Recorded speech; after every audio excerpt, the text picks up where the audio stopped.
Қайырлы күн YouTube оқырмандары. Жүрек жарасы арнасына қош келдіңіздер. Назираның үйі ауылдың ең шетінде, қырдың етегінде тұр. Кеш түскенде бұл маң тіпті иенсіп кететін. Алыстан иттердің үргені, желдің гуілі ғана естіледі. Күйеуі қайтыс болғанына 3 жыл өтсе де, дәл осы түнгі тыныштық оған ең ауыр тиетін. Күндіз ол мықты еді, баласына күліп қарайды, шаруасын тындырады, ағайынға сәлемін үзбейді. Ешкім оның не болып жатқанын, ішінде жатқанын білмейді. Бірақ түнде төсегіне жалғыз жатқанда жүрегінің бір бөлігі бос кеңістікке айналатын. 34 жас, әлі жастықтың қызуы басылмаған шақ. Бірақ тағдыр оған жесірліктің салмағын ерте артты. Ол өзіне тыйым салуды үйренді. Ойына келген сезімді тұншықтыруды үйренді. Алайда адам жүрегін толық өшіру мүмкін емес екен. Қора жаққа жиі қарауы да сол бос кеңістіктен еді. Ермек аға ауылға сыйлы адам болатын.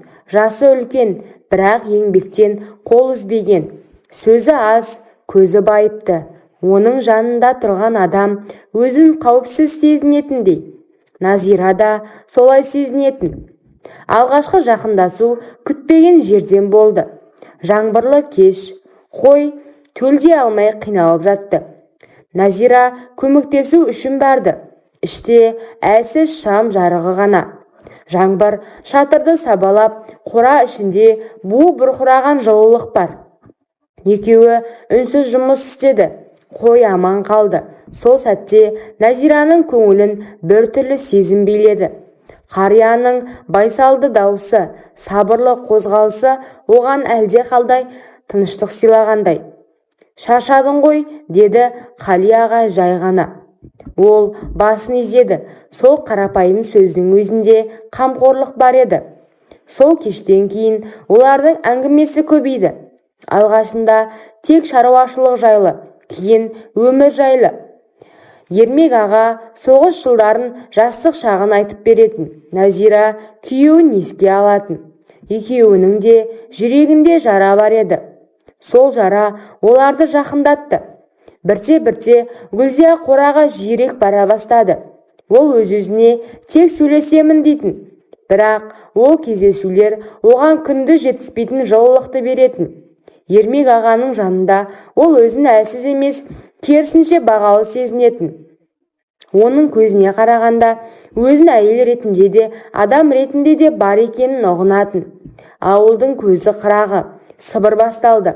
Базарда біреу бірдеңе айтып қалған, біреу түнде көлеңке көргенін айтқан.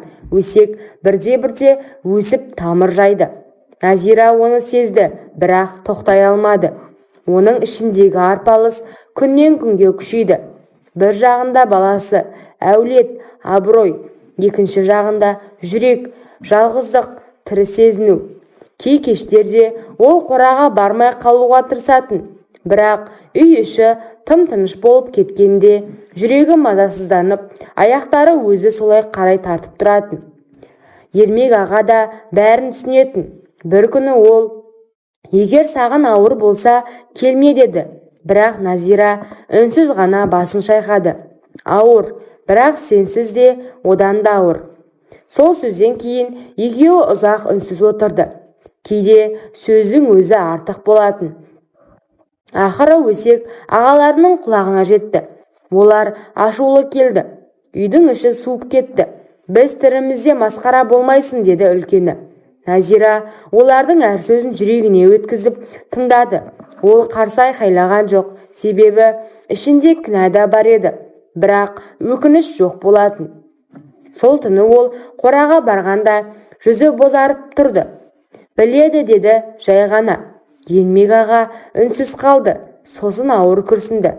«Мен кетемін». «Кетпе», деді ол алғаш рет әлсіз дауыспен. «Сенің өмірің алда, мен өткен шақпын». Сол түні олар ұзақ сөйлесті. Бұрынғыдай асықпай, әр сөзді салмақтап, қоштасу сезімі ауада тұрды. Олар бір-біріне өкініш емес, алғыс айтты. «Сен маған тірі екенімді еске салдың», деді Назира. Сен маған жүрек әлі соғатынын көрсеттің, деді Ермек аға. Таң ата ол шынымен кетті. Атқа мініп, шаңдатып ауылдан ұзап бара жатты. Артына қарамады. Гүлзия терезе алдында ұзақ тұрды. Көзінен жас ақты, бірақ ішіндегі бір бөлігі тыныш еді. Ол бұл кезеңнің аяқталғанын сезді. Ағалары келгенде бітті деді. Иә, бітті, бірақ адам жүрегіндегі із оңай өшпейді. Назира енді қораға бармайды, өмірін баласына арнайды. Ауылдың өсегі біртіндеп басылады. Уақыт өте бәрі ұмытылады.